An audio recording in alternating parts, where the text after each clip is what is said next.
Mulai nggih. Bismillahirrahmanirrahim. Assalamualaikum warahmatullahi wabarakatuh. Alhamdulillahirabbil alamin. Wa bihi nasta'inu ala umurid dunya waddin.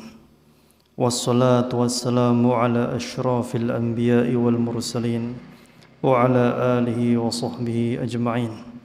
Allahumma 'allimna ma yanfa'una wa zidna 'ilman wa 'amala wa habbib ilaina al-iman wa zayyinhu fi qulubina wa karrih ilaina al-kufra wal fusuqa wal 'isyan. Allahumma amin. Para bapak dan para ibu yang semoga mendapatkan curahan rahmat dan kasih sayang dari Allah Subhanahu wa taala. Alhamdulillah, pada malam hari ini Allah Subhanahu wa taala masih memudahkan kepada kita semuanya untuk bermajelis ilmu, untuk menggali faedah dari hadis-hadis Nabi sallallahu alaihi wasallam, yang semoga dengan hal ini Allah Subhanahu wa taala menggolongkan kita semuanya termasuk ke dalam golongan orang-orang yang dimudahkan jalannya menuju surga. Karena Rasulullah sallallahu alaihi wasallam bersabda dalam sebuah hadis yang diriwayatkan oleh Imam Muslim, "Man salaka tariqan yaltamisu fihi 'ilman sahalallahu lahu bihi tariqan ilal jannah." Kata Rasulullah sallallahu alaihi wasallam, barang siapa yang menempuh suatu jalan dalam rangka menuntut ilmu syar'i, ilmu din, ilmu agama, maka Allah akan memudahkan langkahnya menuju surga. Semoga Allah Subhanahu wa taala memberikan kita semuanya, menganugerahkan surganya kepada kita semuanya. Amin. Masih melanjutkan pembahasan hadis yang kemarin.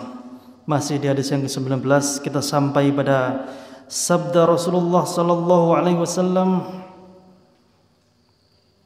"Wa'lam annal ummata law ijtama'at ala an yanfa'uka bi syai'in lam yanfa'uka illa bi syai'in qad kataballahu laka." Dan ketahuilah, apabila seluruh umat ini, seluruh umat, bukan satu orang, bukan dua orang, bukan 10, bukan 1000, tapi satu umat, mereka semuanya berkumpul untuk memberikan manfaat kepada kita semuanya, tapi Allah tidak berkehendak, maka manfaat itu tidak akan sampai ke kita.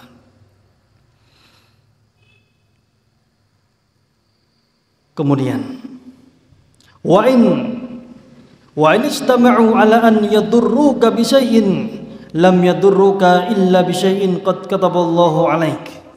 Dan ketahuilah bahwasannya jika seluruh umat ini mereka semua berkumpul bersatu padu untuk mencelakai kita semuanya, maka tidak akan pernah bisa terjadi kecuali yang telah Allah tetapkan. Rufi'atil aqlam wa jaffatis suhuf. Pena-pena telah diangkat, lembaran-lembaran telah kering. Baik, potongan ini kita pelajari terlebih dahulu. Tapi tidak masalah, kita lanjutkan dulu aja. Warawahu Tirmidzi wa qala hadisun hasanun sahihun wa fi riwayatin ghairi Tirmidzi. Ini hadis yang diriwayatkan oleh Imam Tirmidzi, dan di riwayat lain Rasulullah sallallahu alaihi wasallam bersabda, "Ihfazillah tajidhu amamaka." Jagalah batasan-batasan Allah Subhanahu wa taala, maka engkau akan mendapatinya di hadapanmu. Ta'arraf ila Allah fir rakha'i ya'rifka fi syiddah. Kenalkanlah dirimu kepada Allah Subhanahu wa taala di saat lapang, di saat senang, di saat gembira, maka Allah akan mengenalmu, menolongmu di saat susah. Wa'lam anna ma akhta'aka lam yakun liyusibaka. Dan ketahuilah bahwasannya yang tidak akan menimpamu dari takdir Allah Subhanahu wa taala tidak akan menimpamu. Wa ma asabaka lam yakun liyukhti'aka. Dan apa yang ditakdirkan menimpamu tidak akan pernah meleset sedikit pun darimu. Wa'lam, dan ketahuilah, annan nasra ma'as sabri, bahwasannya kemenangan itu bersama kesabaran. Wa innal faraja ma'al karbi, dan ketahuilah sesungguhnya solusi, jalan keluar, kemudahan itu akan datang setelah kesusahan. Wa anna ma'al usri yusra, dan bersama kesulitan ada kemudahan.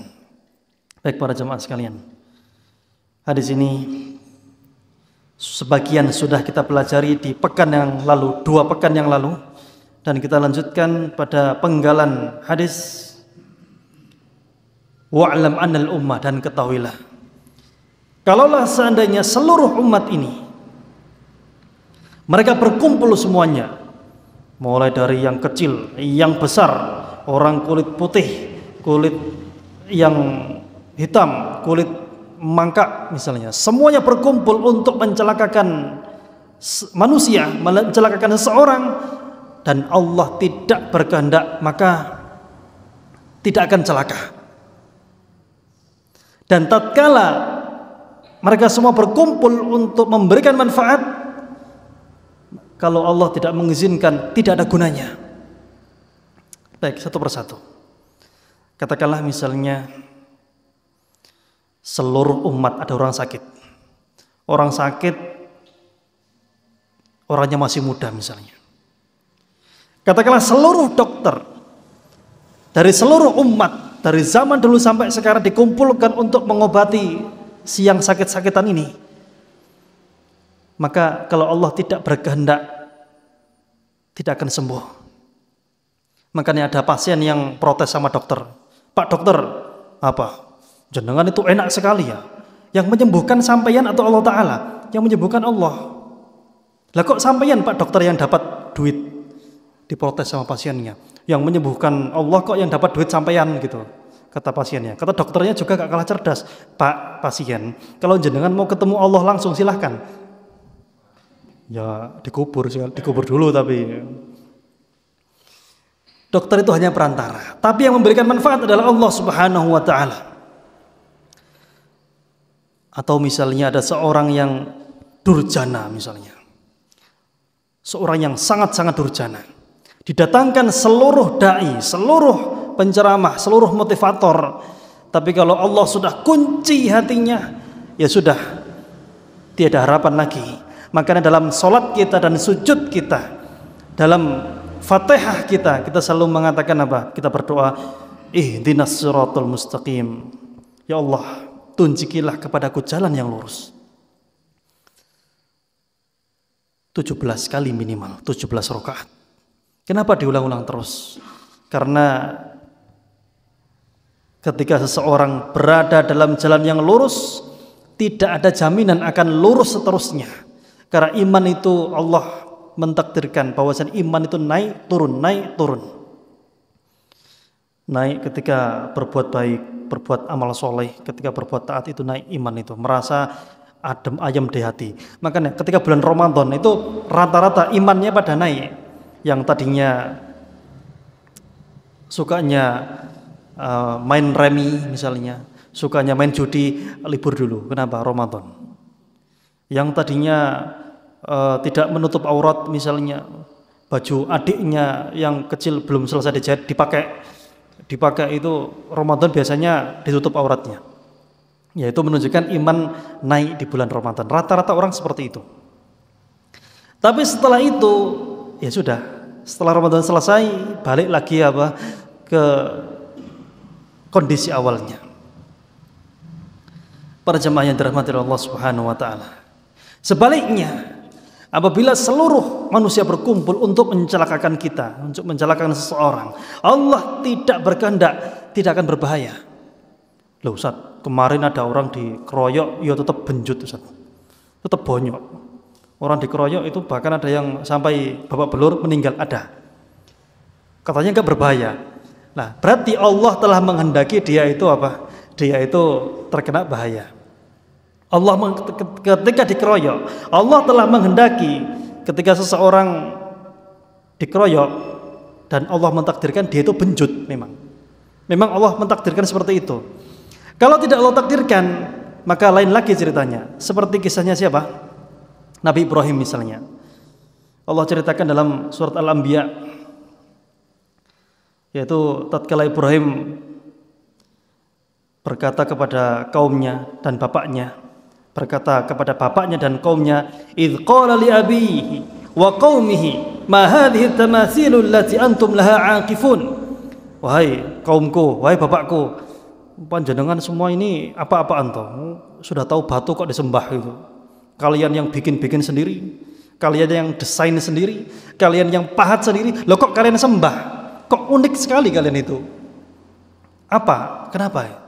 Mereka menjawab, qalu wajadna aba'ana laha 'abidin. Mereka mengatakan, mbah kami dulu juga begini kok.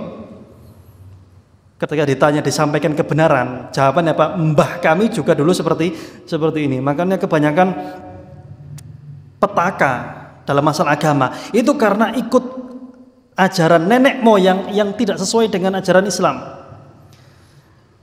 Budaya atau adat itu boleh-boleh saja kalau tidak berhubungan atau tidak bertentangan dengan syariat. Kalau syariat bertentangan dengan budaya ngalah. Yang dimenangkan syariatnya. Kenapa? Kita ini hidup untuk mencari ridho Allah Subhanahu wa taala. Contoh misalnya, budaya yang nggak masalah, misalnya songkok nasional, itu nggak masalah, nggak ada masalah. Pakai baju batik, boleh-boleh saja, nggak ada masalah. Kalau misalnya ngirim sajen ke laut, biasanya ada orang itu banyak di pinggir-pinggir laut.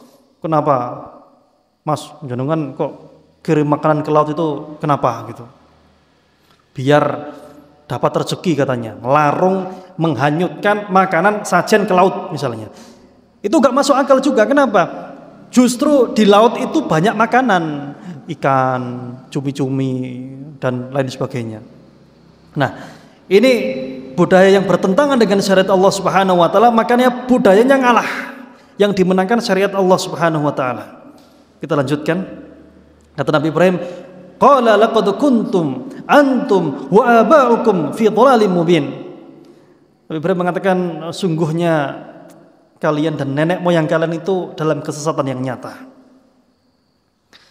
Kemudian dalam ayat yang berikutnya, kita langsung aja. Nabi Ibrahim mengatakan, wa tallahi lakidanna asnamakum ba'da an tuwallu mudbirin. Demi Allah, sungguh aku akan melakukan tipu daya terhadap berhala-berhalamu setelah kamu pergi meninggalkannya. Secara singkat cerita, akhirnya kaumnya Nabi Ibrahim itu ada acara. Mereka itu sedang keluar daerah untuk acara, memberikan sajen atau apalah, ada acara keluar. Tinggal Nabi Ibrahim. Ketika diajak untuk pergi, Nabi Ibrahim, ayo. Waktu itu belum jadi nabi mungkin ya, masih berada di kaumnya. Ayo kita ikut yuk acara gitu. Nabi Ibrahim mengatakan apa? Saya sakit. Yang dimaksud sakit itu bukan badannya, tapi hatinya sakit. Kenapa? Kaumnya menyembah berhala, melakukan kesyirikan. Nabi Ibrahim merasa sakit hati. Akhirnya apa? Nabi Ibrahim, singkat cerita, ambil kapak, dihancurkanlah berhala-berhala itu. Ada nggak orang di situ? Ya ada, 1-2 orang penjaganya. Cuma nggak berani, khawatir kualat. Sama Nabi Ibrahim dihancurkan semua berhalanya. Kemudian hancur semuanya, tinggal satu berhala yang paling besar, dikalungkan kapaknya di situ.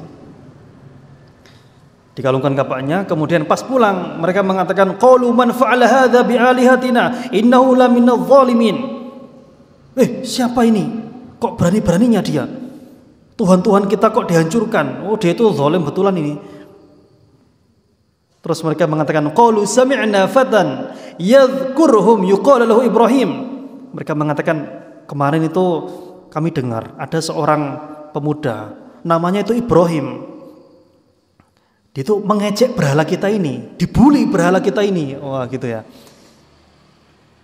Ya, kalau seandainya para jamaah sekalian, kita tidak mengenal agama yang benar, tidak mengenal Al-Quran dan As-Sunnah, maka mungkin saja kita menganggap bahwasannya Raja Namrud sedang apa?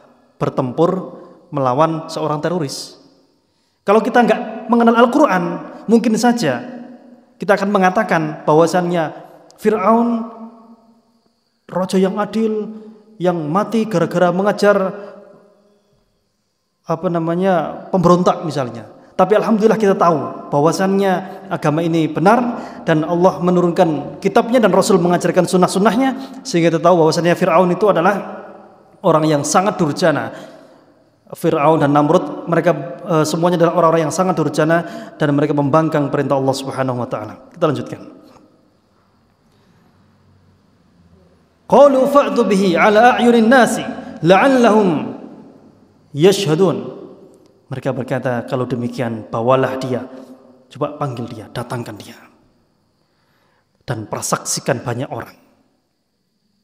Ditanya sama mereka, qalu anta fa'alta hadza bi alihatina ya Ibrahim. Ibrahim, kamu ya yang menghancurkan berhala-berhala kami. Nabi Ibrahim mengatakan apa? Qala bal fa'alahu kabiruhum hadza fas'aluhum in kanu yantiqun. Oh, bukan saya yang melakukan itu, yang kawede itu loh. Nah, ya di situ yang bawa kapak itu kan kawede lah. Itu buktinya kapaknya sama dia. Oh, dia yang menghancurkan itu.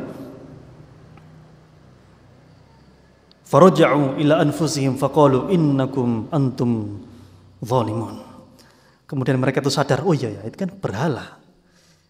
Berhala ngomong nggak bisa. Ya. Ngomong nggak bisa, gerak nggak bisa. Kalau mau pindah harus dipindah, harus diangkat. Jenengan tahu, pernah lihat nggak patung kemudian mau pindah itu tiba-tiba hilang ke sana? Nggak ada. Yang ada dipindahkan, diangkat, digotong. Yang jatuh ya kepalanya putus. Nah gitu. Jadi mereka mengatakan, gimana sih Ibrahim? Oh, itu kan patung nggak bisa apa-apa. Masa batu suruh ajak ngomong? Lah sudah tahu batu, kenapa kalian sembah? Nah gitu. Akhirnya mereka mulai sadar ya, mulai ada yang mulai masuk akal lah, sudah masuk akal seperti itu. Kemudian akhirnya setelah terjadi perdebatan, ujung-ujungnya mereka mengatakan apa? Qalu harriquhu wansuru alihatakum in kuntum fa'ilin. Yaudah kalau gitu bakarlah Ibrahim ini. Tolonglah Tuhan-Tuhan kalian. Ini seluruh umat bersatu untuk membunuh Nabi Ibrahim yang jumlahnya cuma 1 orang.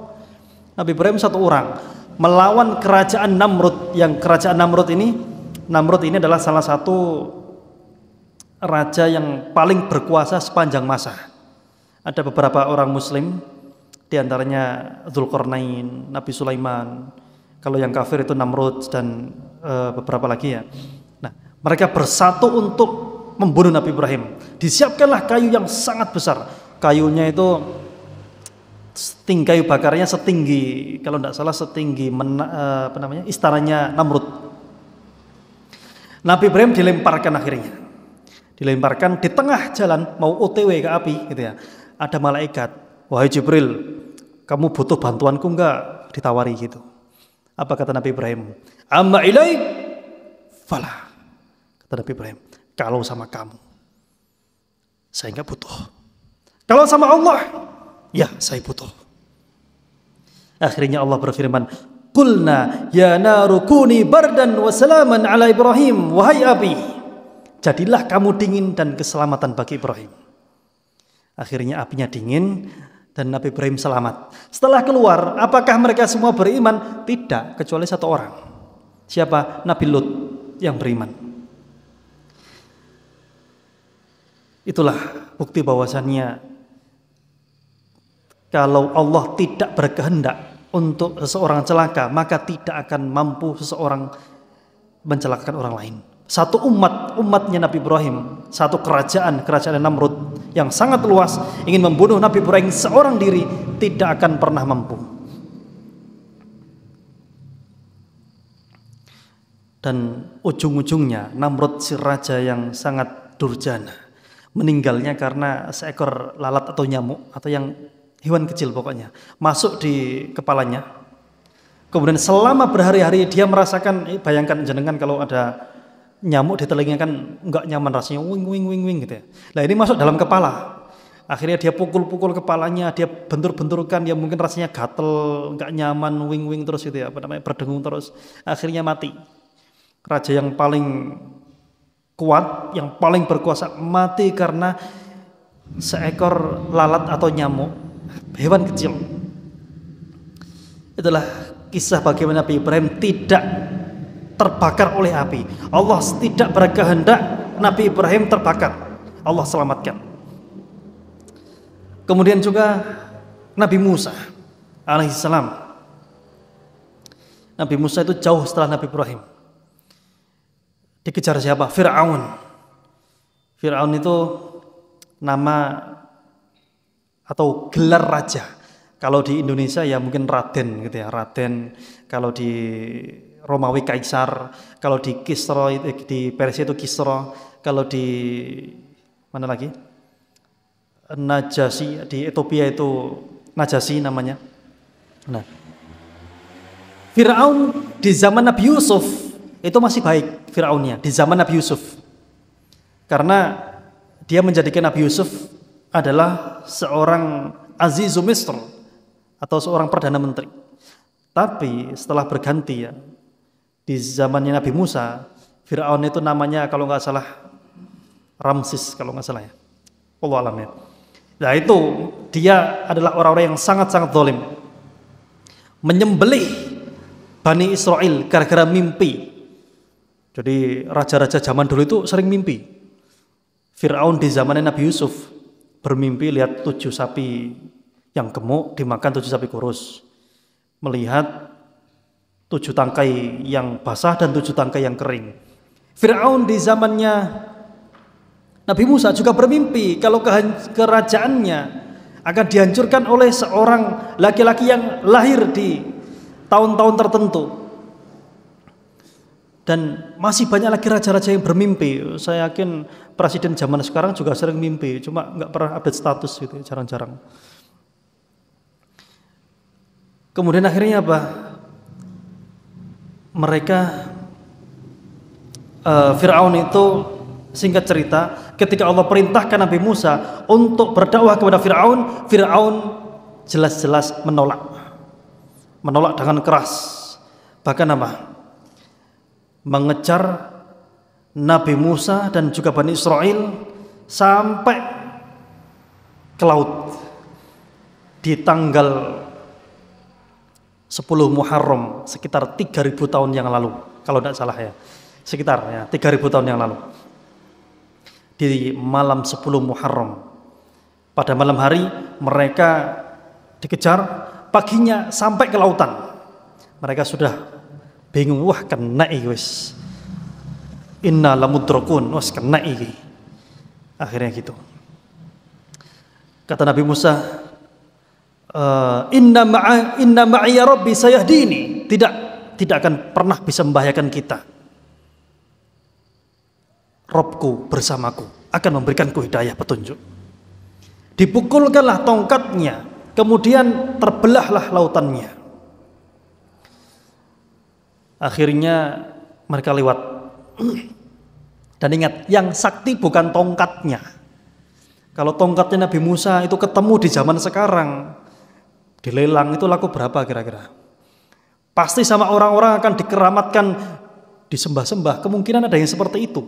Tongkatnya Nabi Musa itu yang sakti, bukan sakti ya, tapi yang hebat luar biasa bukan tongkatnya, tapi keimanan di dalam hati Nabi Musa. Dengan izin Allah mampu untuk membelah lautan. Kalau sekarang ketemu tongkatnya ya sama seperti kayu biasa. Akhirnya setelah semua Bani Israel nyebrang, lautannya yang belah tadi tidak langsung nutup, masih terbelah. Fir'aun mikir-mikir, masuk enggak, wah ini pasti buka, pasti ini karena saya juga sakti gitu.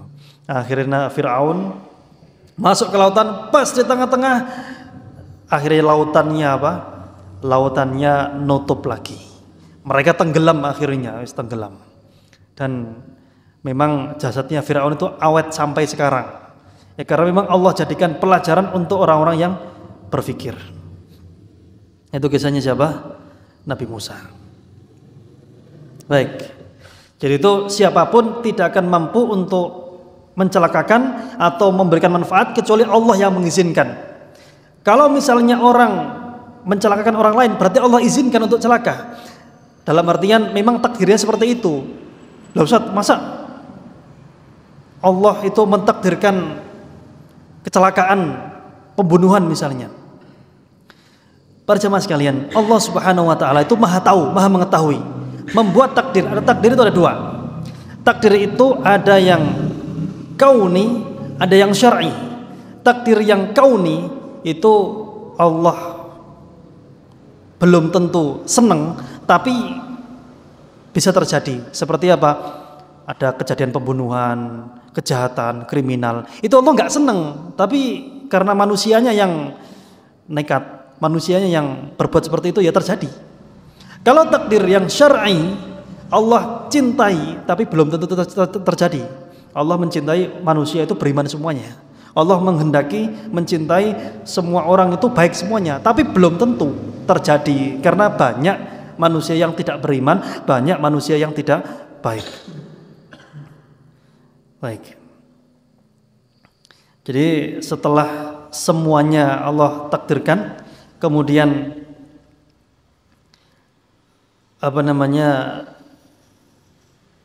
setelah kita mengetahui bahwasanya tidak ada yang mampu mencelakakan dan memberikan manfaat kecuali Allah Subhanahu wa taala, maka dari situlah muncul keimanan kita hanya bertawakal kepada Allah Subhanahu wa taala.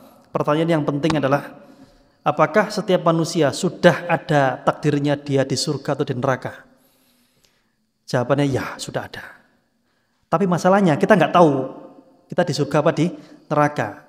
Tugas kita adalah husnudzon kepada Allah Subhanahu wa taala, karena Allah berfirman, "Ana 'inda dzanni 'abdi." Rasulullah bersabda dalam hadis qudsi, bukan Allah berfirman dalam Al-Qur'an, tapi Allah berfirman dalam hadis qudsi, "Ana 'inda dzanni 'abdi," atau kama qala sallallahu alaihi wasallam. Yaitu kata Allah Subhanahu wa taala, saya akan seperti persangkaan hamba saya, kata Allah Subhanahu wa taala.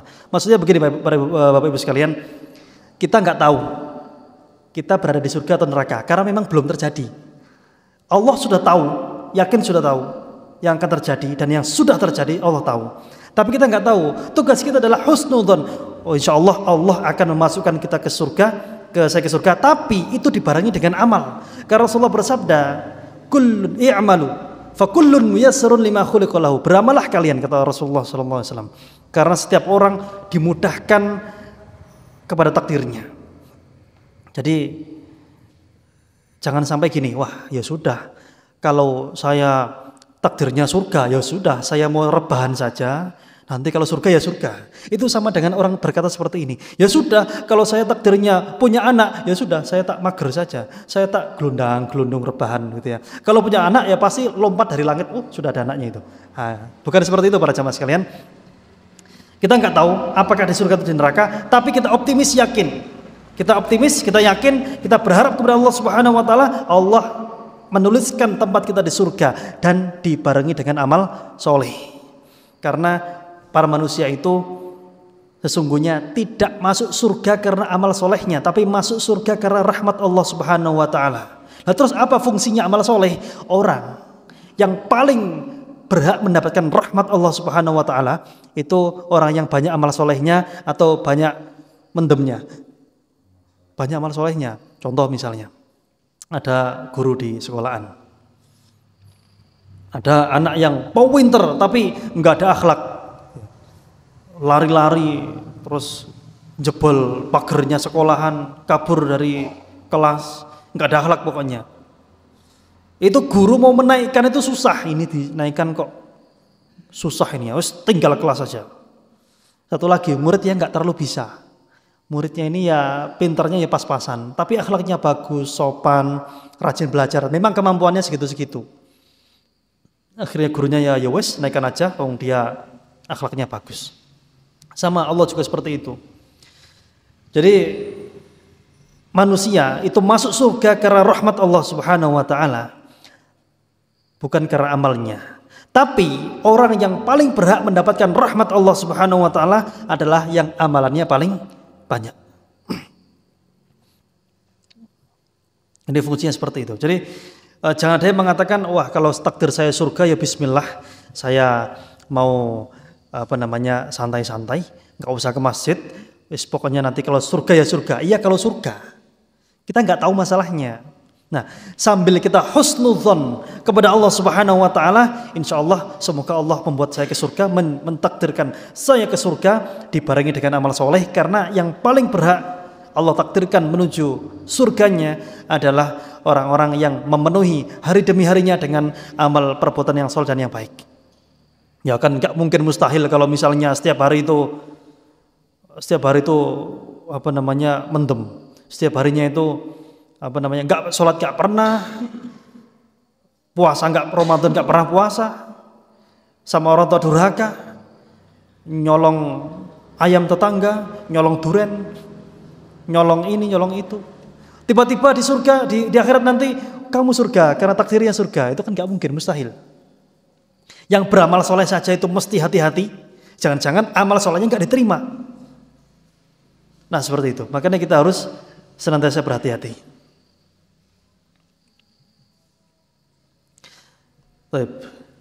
Kemudian ihfadillah tajidhu amamaka, ini sudah maknanya sudah pernah kita kaji di pertemuan yang lalu.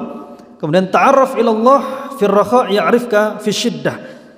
Kenalkanlah dirimu kepada Allah Subhanahu wa taala ketika kondisi lapang, kondisi damai, kondisi sedang banyak uang mungkin, kondisi sedang bahagia. Ingat Allah. Maka tatkala sempit Allah akan menolong kita. Kebanyakan manusia kenal Allah Subhanahu wa taala tatkala kepepet. Makanya orang itu hidupnya kok kepepet terus. Jangan-jangan ya karena jarang kenal Allah taala. Sehingga Allah itu karena kasih sayangnya biar orang ini ingat Allah, dipepet terus hidupnya. Ada orang misalnya punya amal soleh yang spesial, enggak punya. Atau sebelumnya ada orang itu yang hidupnya kepepet terus, susah terus ya, cobaan terus. Kok bisa seperti itu, kenapa? Terkadang para jamaah sekalian, ada orang ya, ada manusia ibadahnya rajin enggak, punya amal soleh yang spesial juga enggak, rajin sodakoh juga enggak, duit aja enggak punya. Terus bagaimana cara dia masuk surga? Maka karena rahmat Allah bisa jadi ya, Allah jadikan hidupnya agak sulit. Takdirkan rezekinya memang agak seret. Kenapa? Biar dia mendekat, mepet kepada Allah Subhanahu wa taala. Jadi masuk surga karena sabar. Karena sabar, mungkin saja. Beda mungkin ya, setiap orang mungkin beda-beda kasusnya. Tapi bisa jadi seperti itu. Jadi kenalkanlah, kita harus kenal kepada Allah Subhanahu wa taala tatkala lapang, insyaallah dikala sempit Allah menolong kita. Jadi ada orang tua, kedua orang tua ini enggak pernah sholat 5 waktunya, nggak pernah lengkap mungkin. Akhirnya diuji dengan anaknya yang nakal tapi pinter. Itu anak nakal tapi pinter itu repot ya jenengan ya. Disuruh baca Quran yang keras gitu. Baca Quran yang keras sana. Ngaji yang pinter gitu. Pak, saya itu nggak mau ngaji ke masjid. Kenapa? Kan kalau saya ngaji keras nanti kan didengar banyak orang. Nanti orang-orang kan mengatakan, iki anak isopo gak iso ngaji. Saya itu gak ngaji demi menjaga nama baik sampeyan, Pak. Oh gitu ya, nakal tapi pinter. Nah, akhirnya orang tuanya pusing ya. Akhirnya mulailah mereka introspeksi, Pak mungkin kita seperti ini diuji dengan anak karena mungkin kita sholatnya gak lengkap. Akhirnya dilengkapi sholat waktunya, sambil berdoa, dengan izin Allah anaknya berubah. Nah itu terkadang ada hal-hal yang seperti itu. Allah menguji kita agar kita ingat. Karena ujian ini penting Bapak Ibu sekalian. Ujian dalam hidup terkadang itu penting. Ada orang yang diuji dengan kekayaan, ada orang yang diuji dengan kesulitan. Kira-kira jenengan pilih mana? Diuji punya utang 1 miliar atau diuji dengan punya uang 1 miliar? Pilih mana? Pilih mana? Pilih mana jenengan? Punya 1 miliar. Ya podo lah aku ya. Sami. Tapi kebanyakan orang gagal itu ketika diuji punya uang 1 miliar itu gagal. Daripada diuji punya utang 1 miliar. Diuji punya utang 1 miliar, berdoa terus, rajin, sergap ke masjid, berdoa terus, pokoknya mendekat, mepet sama Allah. Kalau diuji punya utang 1 miliar. Kalau diujinya punya duit 1 miliar, wah ini rata-rata ya lupa diri. Merasa punya segalanya, merasa di puncak dunia, merasa dunia milik dia, yang lain ngontrak gitu. Merasa segalanya pokoknya, intinya merasa sudah menguasai segalanya. Lupa diri. Dan banyak ceritanya, paling masyhur itu Qarun, makanya ada harta karun. Orang nemu harta karun itu hartanya Qarun sebenarnya. Karena saking banyaknya, dia diuji dengan kemiskinan. Qarun tatkala diuji dengan kemiskinan, lurus istiqomah. Tatkala diuji dengan kekayaan, ya sudah ambiar. Memang lebih enak kalau diuji dengan kekayaan, jelas itu. Tapi karena lebih enak, banyak yang gagal gitu ya. Ya bagusnya bagaimana? Yang penting jadi orang yang soleh dulu. Orang soleh kalau diuji dengan kekayaan, dia bersyukur duitnya bermanfaat untuk orang lain, bangun sekolah, bangun rumah sakit, bangun masjid, bangun yang baik-baik. Kalau diuji dengan kemiskinan, ya sabar, terus berdoa. Baik. Kemudian kisah yang juga masyhur adalah kisahnya Nabi Yunus. Nabi Yunus itu pernah diuji dengan Allah Subhanahu wa taala ditelan ikan. Ikan yang besar itu apa? Hiu atau paus itu? Pokoknya ikan yang besar itu ya. Ya, enggak tahu bedanya hiu sama paus, saya kok kurang jelas itu ya. Pokoknya ikan yang gede itulah. Iya, paus ya itu ya. Kalau enggak salah. Nabi Yunus itu beliau seorang nabi, yakin ketika lapang pasti berzikir. Dan tatkala Nabi Yunus itu berada dalam 3 kegelapan. Pertama, kegelapan di dalam perut ikan ya, di dalam perut ikan paus. Itu enggak ada lampunya di situ. Apalagi sinyal enggak ada sama sekali. Dalam perut ikan itu enggak ada lampunya. Kemudian dalam kegelapan malam. Kemudian dalam kegelapan lautan, dasar laut itu gelap. Nah, akhirnya apa? Beliau itu berdoa dalam kegelapan malam.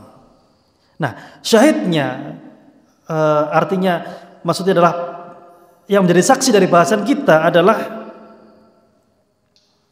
bahwasannya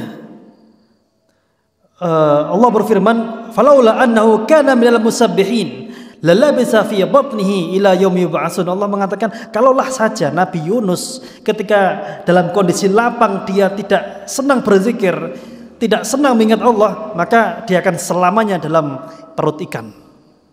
Itu pembahasan kita. Kemudian wa'lam anna an-nasra ma'as sabri wa anna al-farja ma'al karbi wa anna ma'al usri yusra. Ini maknanya mirip-mirip, bahwasanya setelah hal yang menyedihkan, setelah kesusahan, setelah derita, setelah nestapa, itu akan ada yang namanya cahaya, akan ada yang namanya kemudahan, akan ada yang namanya pertolongan Allah Subhanahu wa taala. Dan tergambar jelas dalam kisah Nabi Yusuf. Nabi Yusuf itu sangat-sangat ganteng, rupawan, sangat-sangat luar biasa. Beliau itu lahir karena ibunya Nabi Yusuf berbeda dengan ibu 11 saudara yang lain.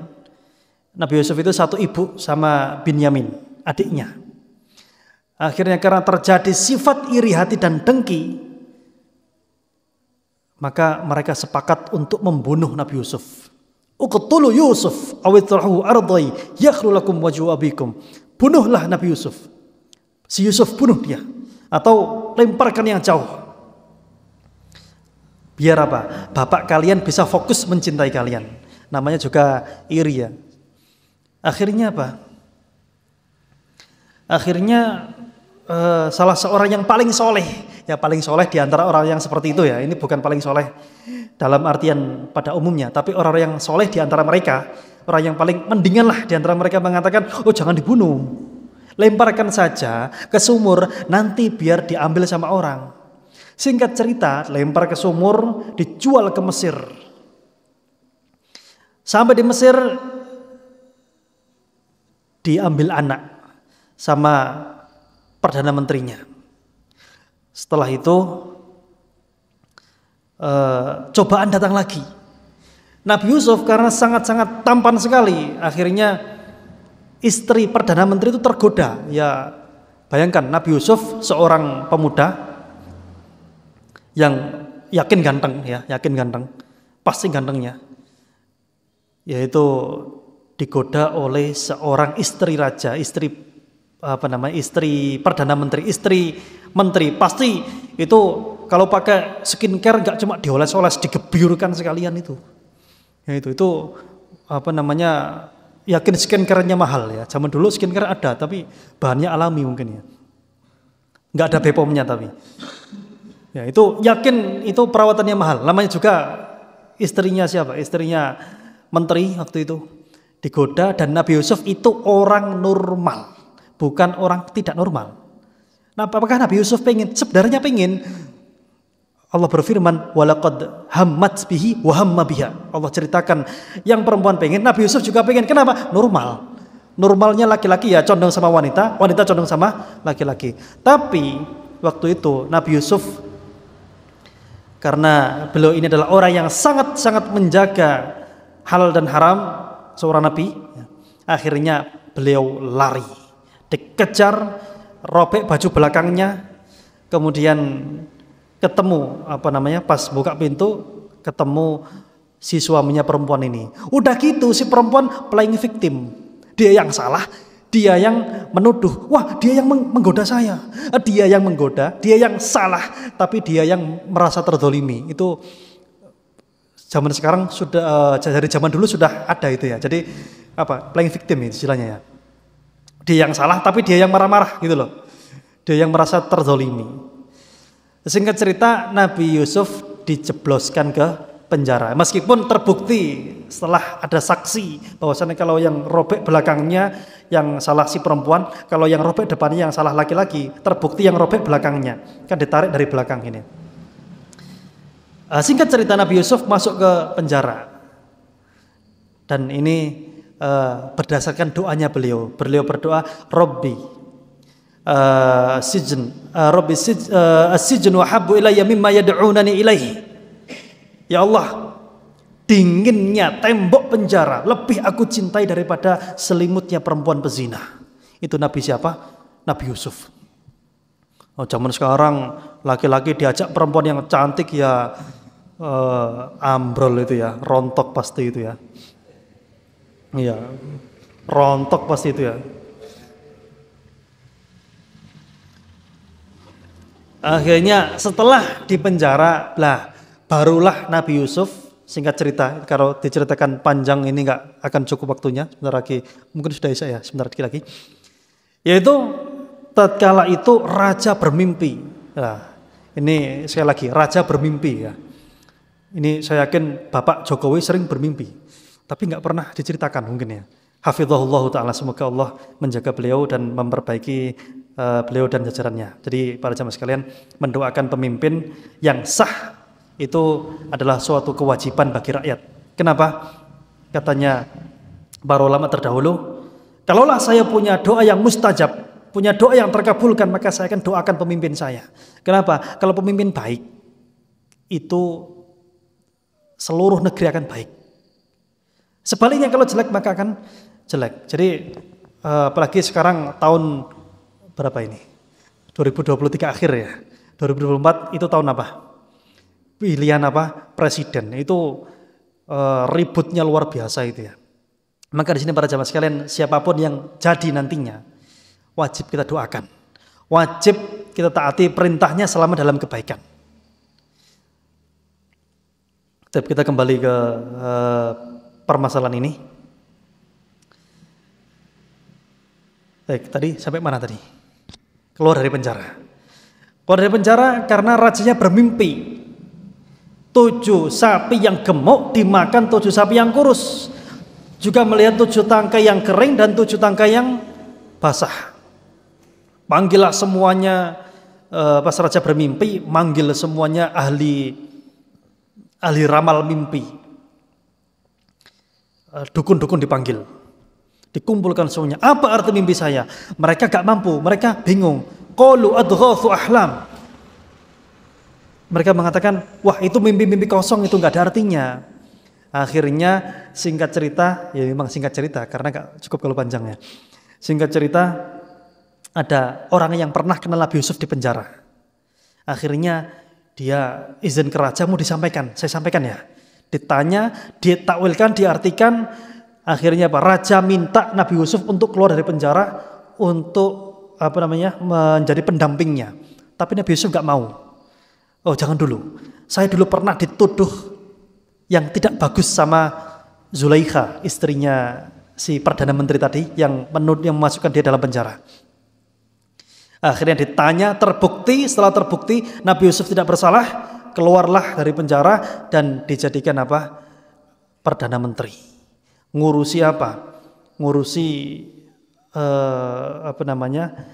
arti mimpi raja. Ditakwilkan bahwasannya yang tadinya itu jadi arti mimpi raja itu adalah 7 tahun akan ada masa-masa yang sangat subur. Kemudian setelah itu 7 tahun masa-masa yang sangat kering kerontang dan gak ada makanan. Bagaimana solusinya? Orang biasa mungkin mikirnya ya udah nanam saja, disimpan terus dikeluarkan. Masalahnya gandum jenengan simpan 7 tahun apa yang nggak busuk? Beras itu disimpan 7 tahun kuat nggak? Kalau yang nyimpen kita ya 7 tahun itu ya sudah banyak kutunya. Tapi kalau yang nyimpen Nabi ya beda gitu ya. Dan beliau nyimpannya itu qala tazra'una sab'a sinina da'aban fama hasadtum fadharuhu fi sumbulih. Yaitu menyimpannya di tangkainya, dibiarkan sama tangkainya.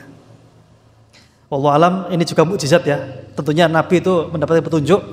Akhirnya para dukun tadi mereka juga ikut nyimpan juga, tapi nggak tahu caranya. Ya busuk punya mereka. Akhirnya punya Nabi Yusuf itu bertahan 7 tahun sampai akhirnya apa? Akhirnya jadilah mereka terselamatkan 7 tahun. Dan di waktu 7 tahun kekeringan datanglah saudara-saudara Nabi Yusuf. Datanglah dari negeri Kanaan, datang ke Mesir. Nabi Yusuf kenal, tapi mereka gak kenal Nabi Yusuf. Kenapa pertanyaannya? Ya ketika dilempar ke sumur dulu masih kecil. Mungkin ya kelas 3 SD, kelas 2 SD gitu ya. Kelas 2 SD terus bertahun-tahun kemudian sudah gede, ya orang lupa wajahnya. Ya mungkin kok pernah kenal tapi iya apa enggak gitu ya. Mereka gak kenal, intinya mereka lupa wajahnya. Sudah bukan lupa wajahnya tapi wajahnya sudah berubah. Karena yang dari tadinya anak kecil sampai ke orang dewasa dan ya sudah dewasa, sudah berumur, itu pasti wajahnya berubah. Nah, jangan kalau nggak percaya, kalau punya foto pas kecil itu lihat, oh sekarang sudah berubah gitu ya. Nah gitu. Apalagi kecil nggak ada jenggotnya, besar jenggotan itu pasti berubah. Akhirnya Nabi Yusuf mengatakan setelah diberikan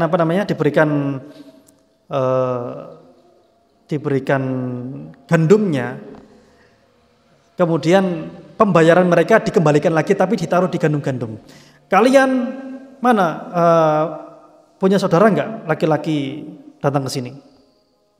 Punya saudara enggak? Ya ada satu orang namanya Bunyamin. Datanglah kalian semuanya ke sini bersama saudara kalian yang satu itu. Akhirnya mereka datang bilang ke bapaknya, "Pak, kita disuruh untuk bawa Binyamin, Pak, ke Mesir." Kata bapaknya, "Oh dulu aja kalian bawa Yusuf, hilang kok dianya. Sekarang kalian mau bawa Binyamin, hilang pula nanti dia ini." Akhirnya setelah disumpah, akhirnya berangkatlah. Singkat cerita, Nabi Yusuf merencana sesuatu, akhirnya Binyamin tertahan di Mesir. Setelah itu, akhirnya mereka semuanya mengakui kalau telah berbuat salah dan dusta selama berpuluh-puluh tahun. Mereka berdusta kepada Nabi Yakub. Mereka bilang apa? Mereka bilang kalau Nabi Yusuf dimakan sama serigala. Serigala mana? Nggak ada. Ya dibohong-bohongan. Jadi mereka itu bawa baju luarnya Nabi Yusuf, mereka lumuri darah kambing, disodorkan ke bapaknya, "Pak, si Yusuf dimakan serigala." Tapi bajunya itu nggak ada robek sama sekali. Duh, ini serigalanya lemah lembut sekali ya, nggak ada robek-robek. Orang dimakan serigala kan pasti bajunya ya minimal robek-robek lah. Ini bajunya nggak robek-robek sama sekali. Jadi bukan kambing hitam, serigala hitam kalau ini ya. Nah itu. Yang singkat cerita, akhirnya Nabi Yusuf berhasil membawa bapaknya, keluarganya, serta saudara-saudara tadi dan dimaafkan oleh Nabi Yusuf selaku korbannya dan dimaafkan oleh bapaknya selaku ya korban juga. Akhirnya mereka hidup di Mesir dan itu adalah akhir yang sangat-sangat bahagia dan ada hikmah di situ. Hikmahnya apa? Kalaulah misalnya Nabi Yusuf tidak melalui hal-hal yang berat, tidak melalui banyak cobaan, ya pasti akan bernasib sama seperti saudara-saudaranya 11 itu. Di negerinya, di kampungnya nggak ngapa-ngapain. Maksudnya tidak akan ada hal pencapaian nggak akan terjadi. Nah itu. Jadi orang itu para jamaah sekalian, kalau jenengan punya anak, punya putra, punya putri, kalau putra putri jenengan tidak pernah menjalani cobaan dan perjuangan yang berat, ya mungkin nggak akan jadi istimewa. Seseorang itu akan istimewa, akan menjadi luar biasa kalau cobaan dan ujian yang dia jalani juga berat dan luar biasa. Makanya kalau jenengan punya anak terus mondok, Pak, Bu, makannya kurang gini, sabar nak.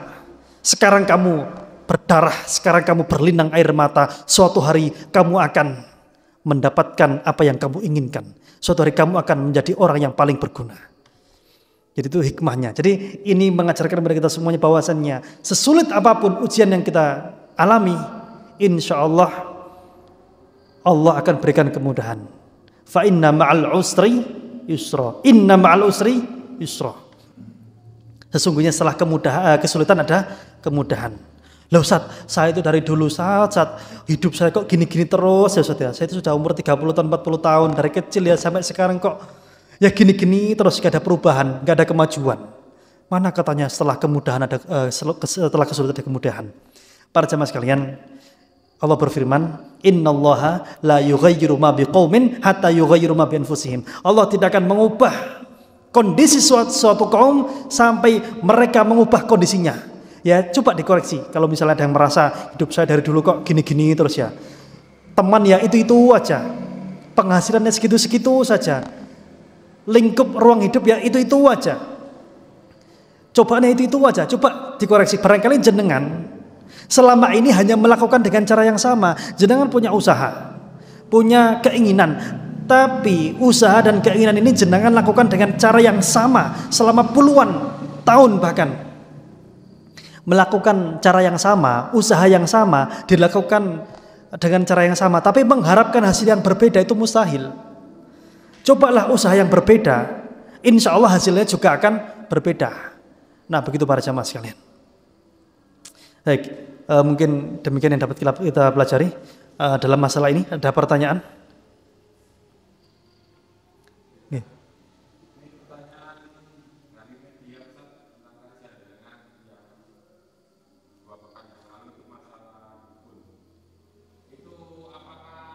Masalah apa?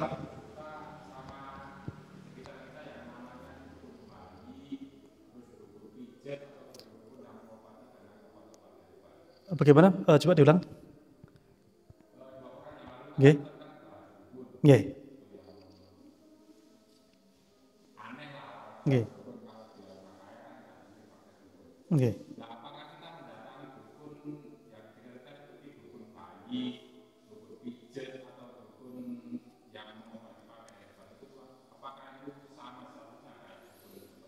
Baik, pertama apa yang dimaksud dengan dukun?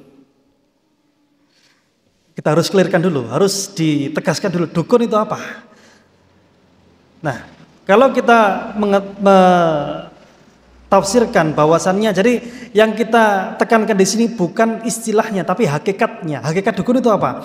Dukun itu orang yang bersekutu dengan hal-hal ya selain Allah, bersekutu dengan jin, bersekutu dengan bersekongkol dengan syaitan, dengan jin, kemudian mengaku mengetahui yang gaib, itu kita sebut dengan dukun. Kalau dukun bayi di desa namanya dukun, coba dia pindah ke kota namanya apa? Namanya bidan. Bidan di kota dipindahkanlah ke pelosok desa, namanya berubah enggak? Jadi dukun pijet ya. Dia pindah ke kota, namanya apa?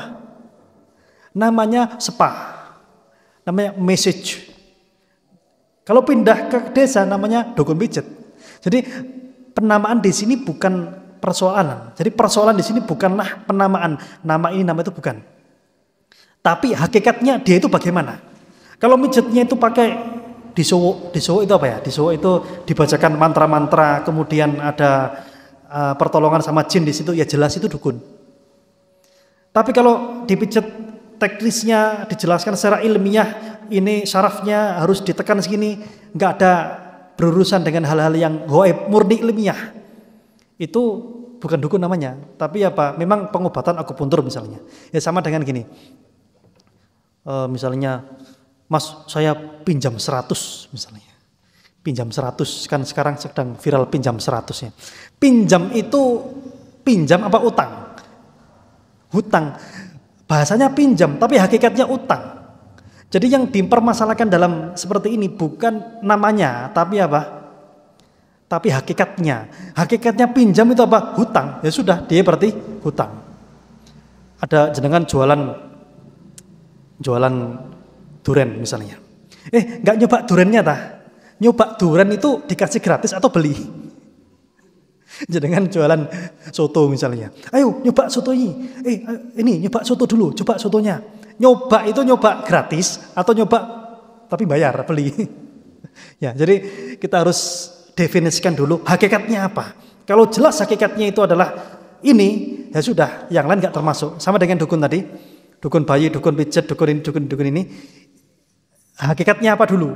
Nah, gitu ya. Karena kalau di desa dia dukun pijet, di kota namanya sepa. Dukun beranak pindah ke kota namanya bidan. Nah, seperti itu. Bidan pindah ke desa namanya dukun beranak. Nah, gitu. Demikian ya. Baik, demikian para Bapak Ibu sekalian. Semoga apa yang kita pelajari memberikan manfaat dan barokah kepada kita semuanya, baik dunia maupun di akhirat. Kita akhiri subhanakallahumma rabbana bihamdika asyhadu an la ilaha illa anta astaghfiruka wa atubu ilaik. Mohon maaf atas segala kesalahan. Akhirul kalam. Assalamualaikum warahmatullahi wabarakatuh.